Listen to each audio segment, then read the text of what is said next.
तो उसके मुताबिक तो पैटर्न बड़ा क्लियर है कि अगर इमरान खान को सज़ा हो गई तो मुझे इलेक्शन होते नज़र आते हैं, अगर सज़ा नहीं होती तो मुझे यकीन मानिए बिल्कुल एब्सोल्यूट इलेक्शन होते नज़र नहीं आते। तो डॉक्टर साहब आप फरमाइएगा कि क्या इतना काफ़ी नहीं है जो इमरान खान, इन सब अवामिल के पेश नज़र इलेक्शन इसी साल होने के इम्कानात बढ़ते जा रहे हैं, लेकिन सवाल ये भी अहम है कि कहीं निगरान सेटअप को लंबे अरसे तक तो नहीं खींचा जाएगा, जिसके इम्कानात बहरहाल अभी फ़िलहाल नहीं हैं।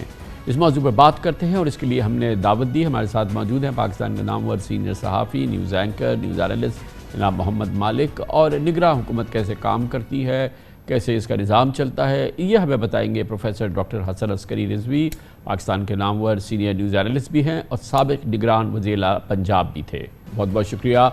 मोहम्मद मालिक साहब, ये बताइएगा, एक बात तो अब लग रहा है लगभग ये तय हो गई है कि ये हुकूमत तो जा रही है, अगस्त में ये हुकूमत चली जाएगी, शायद 12 अगस्त से 2-4 दिन पहले ही चली जाए। क्या ये भी तय है कि निगरान हुकूमत जो आएगी वो भी जो उसकी मुद्दत अगर उसकी 3 महीने हुई या 2 महीने हुई वो भी पूरी करेगी और उसके बाद इस साल इलेक्शन हो जाएंगे अक्टूबर वरना नवंबर के अंदर? क्या ये तमाम चीज़ें अब तय हैं? कामरान साहब, बड़ी सीधी सी बात है, कागज़ों पर तो सब कुछ तय है। प्राइम मिनिस्टर का नाम अभी तय नहीं है, ये ज़्यादा जो नाम चल रहे हैं लोगों ने खुद ही चलवाए हुए हैं और ये नाम फाइनली नवाज़ शरीफ और रावलपिंडी के दरमियान में तय होगा, इसमें कोई डाउट नहीं होनी चाहिए। लेकिन एक चीज़ बड़े वाज़े है कि इमरान खान की सज़ा का बड़ा गहरा ताल्लुक है इलेक्शंस का वक्त पे होने पे। आई थिंक सबसे पिवटल चीज़ ये है कि क्या इमरान खान उस वक्त आज़ाद होंगे या पाबंद सलासल होंगे। और जो मेरा अंदाज़ा है, तमाम लोगों से, रेलिवेंट लोगों से मिलने आजकल मिल रहे हैं, बातचीत करते हैं, आपको भी पता है ऑफ द रिकॉर्ड ही असल बात सच होता है, तो उसके मुताबिक तो पैटर्न बड़ा क्लियर है कि अगर इमरान खान को सज़ा हो गई तो मुझे इलेक्शन होते नज़र आते हैं, अगर सज़ा नहीं होती तो मुझे यकीन मानिए बिल्कुल एब्सोल्यूट इलेक्शन होते नज़र नहीं आते। तो डॉक्टर साहब आप फरमाइएगा कि क्या इतना काफ़ी नहीं है जो इमरान खान की जमात है, इमरान खान की पोजीशन है, इमरान खान का जो स्टेचर था, वो सब अब इस वक्त तो कमोबेश तहलील हो गया है, कम अज़ come on the face of it. क्या ये काफ़ी नहीं है कि इलेक्शन हो, या ये कि जैसे कि मोहम्मद मालिक कह रहे हैं कि ये बहरहाल ज़रूरी है कि उनको सज़ा भी हो जाए, वो डिस्क्वालीफाई हो जाए, फिर ही इलेक्शन होंगे? क्या इतना हिंच करती है इमरान खान की सज़ा पे इलेक्शन का इनेकाद? देखिए, इस स्टेज पे ये कहना मुश्किल है कि इलेक्शन अपने मुकर्ररा वक्त पर, यानी जो 60 डेज़ या 90 डेज़ के अंदर हो सकेंगे, क्योंकि इस वक्त कोशिश ये होगी कि पॉजिटिव रिज़ल्ट्स, जो डोमिनेंट हमारे फोर्सेस हैं वो पॉजिटिव रिज़ल्ट्स चाहेंगी, और अगर इमरान खान आज़ाद हैं और इमरान खान इलेक्शन में हिस्सा लेते हैं तो उससे मसाइल पैदा हो सकते हैं। तो हमारा अपना अंदाज़ा ये है कि अभी तो हमें पता नहीं है, अगस्त के मिडल में हमें पता लगेगा कि क्या नेशनल असम्बली की लाइफ 1 साल के लिए एक्सटेंड किया जाएगा या कोई और तरीक़ाकार इख्तियार किया जाएगा। देख लीजिए कि आइन में बड़ा वाज़े तौर पर था कि सूबों के इलेक्शन जो थे, 2 सूबों के जो इलेक्शन होने थे वो 90 डेज़ के अंदर होने थे, लेकिन नहीं हुए। आइन की खिलाफ वर्जी हुई लेकिन उसका कोई इफ़ेक्ट नहीं हुआ।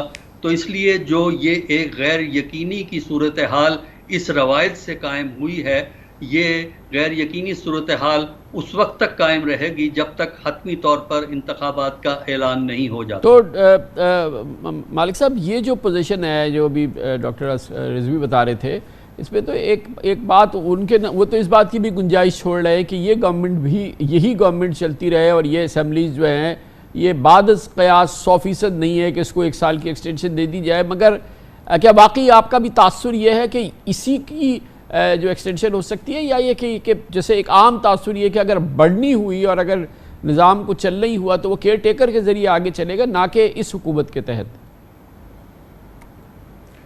कामरान, अब ये देखिए कि लॉ भी चेंज हुआ है, जो पावर्स इलेक्शन कमीशन को चली गई हैं अब तारीख देने की सब कुछ, तो उसमें 1-2 माह खींचना कोई ज़्यादा बड़ा मसला होगा नहीं। आप देखिएगा, 2 चीज़ें मैं आपसे बड़ी कैटेगोरिकली शेयर कर सकता हूँ। एक तो ये कि आपको जो कानूनी कार्रवाइयाँ हैं इमरान खान के ख़िलाफ़ सब कुछ, ये आपको 16 सितंबर के बाद बहुत तेज़ चीज़ें नज़र आएंगी। ये जो PMLN वाले बात करते हैं जी मियाँ साहब वापस आ रहे हैं 15 अगस्त को, कोई ऐसा सीन नहीं है। वहाँ जो रेलिवेंट लोग हैं उन्होंने कंफर्म करते हैं बार बार कि जी वो 16 सितंबर से पहले वो भी वापस नहीं आएंगे। ये पीरियड क्रिटिकल गेम प्लेइंग सारी शुरू होगी 16 सितंबर के बाद, जब बंदियाल साहब चीफ जस्टिस नहीं रहेंगे।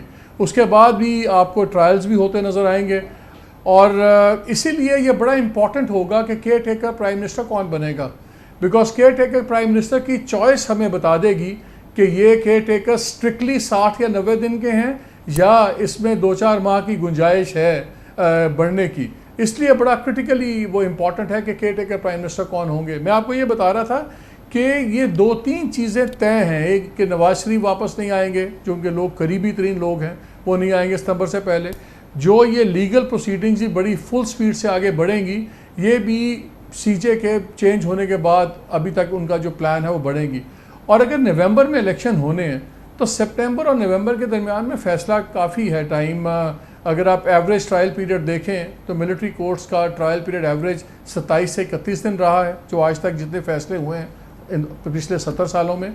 और जो बाय लॉ इवन ATC इस पोस्ट के 30 दिन में फ़ैसला दे तो चीज़ें मनूवर हो सकती हैं। लेकिन असल चीज़ वही, जैसे असली साहब भी कह रहे थे कि इनकम्युनिकाडो इमरान खान चाहिए अगर डिज़ायर्ड रिजल्ट्स चाहिए।